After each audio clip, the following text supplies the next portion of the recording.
Hi நண்பா, welcome back to SS unique. Captain Vijayakanth அவர்களுடைய நினைவு தினத்தை ஒட்டி அவருடைய நினைவு இடத்துல பயங்கர மக்கள் கூட்டம் இருக்காங்க. அதுல சில பேர் தளபதி அண்ட் விஜயகாந்த் அவர்களுடைய ஓவியத்தை வரைஞ்சி எடுத்து வந்திருக்காங்க.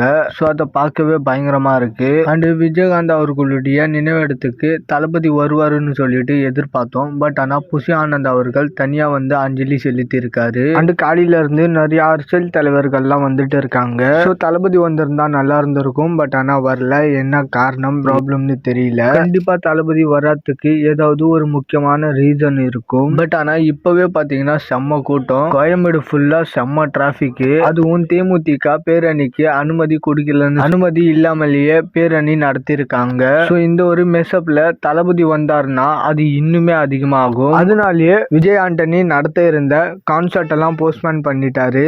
ஏன்னா ஆல்ரெடி டிராபிக்னால பொதுமக்கள் எல்லாம் பயங்கரமா பாதிக்கப்படுறாங்க.